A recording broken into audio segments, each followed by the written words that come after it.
What we're going to do is focus on keeping our shoulders straight ahead and in line.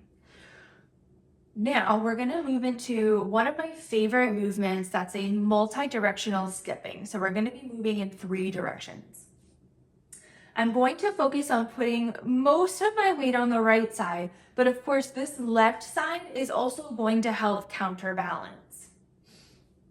We're going to step forward, step sideways, and step backwards. Now, one way I like to set up in this particular setup is because we're counterbalancing. If I was set up on this side, so I'll turn around and show you, if my right side is still the painful side, but I'm supporting myself on the right side, when I go to, say, step sideways, I might get a lot of leaning because I have to get that support. That's why I like to set up in this opposite way, and that's why I like, if you're using a cane, you always want to use it in the hand opposite to the painful side, because you want to counterbalance. So I'm stepping forward, I'm stepping sideways, and I'm stepping backwards. Now, when you're doing this, if you feel that you have to really lean over to that left arm to give you the support that you need, hang tight because I'm going to show you another way to set this up. Exercise number 1 is this multi-directional stepping. We're always meeting back in the middle, but we're going in all 3 directions. Your left hand is helping you counterbalance so you can keep your shoulders square. And so we're not getting a lot of leaning.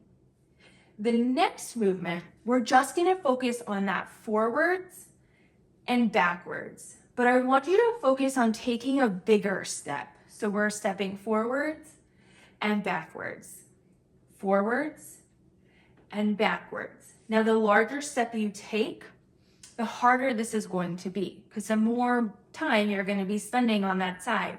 So if you want to start by taking a smaller step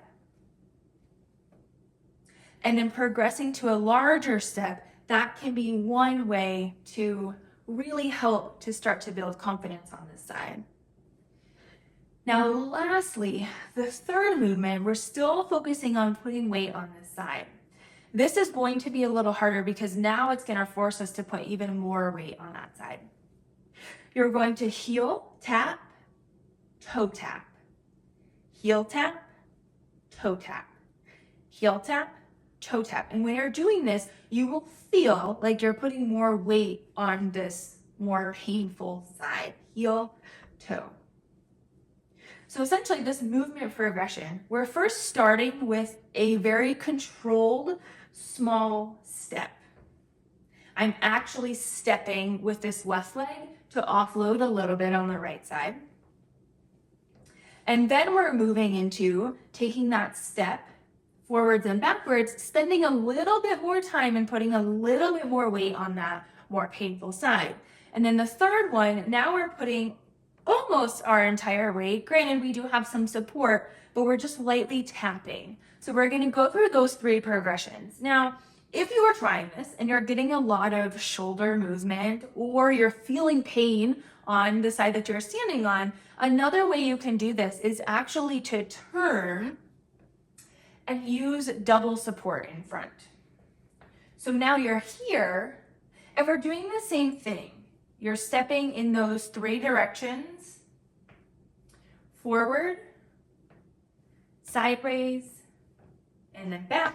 Of course, making sure that you're far enough away where you can actually take a step forward. And then we can go again to that bigger step forwards and backwards. And then for that third one, we can take it to that heel, toe tap. But now I'm able to offload more of my weight. Now I'm using 2 hands. So with these movements, they are very simple, but the key is consistency. So this is something to be done every day, every other day, going through perhaps 10 times around, 8 times around. It's really going to depend on how severe your pain is and what you can tolerate. So please listen to your body. But we want to get into a habit of starting to really get confident shifting weight over. Now this, of course, is not going to be immediate. So we're not going to do this exercise a few times and then magically be able to walk better or to stop limping. But it's that consistency. Over the next 3 to 4 weeks, if you can commit yourself to doing this movement along with other movements that I'll tell you how to find in a second, this can be the key to starting to build more confidence and stability and strength on that side, hence reducing arthritis pain. Now, my main mission with this channel is to show you how to adventure with osteoarthritis. That means how to get back to traveling, how to play with your grandkids, how to even just walk around the neighborhood with friends, walk longer distances, run errands, whatever it is.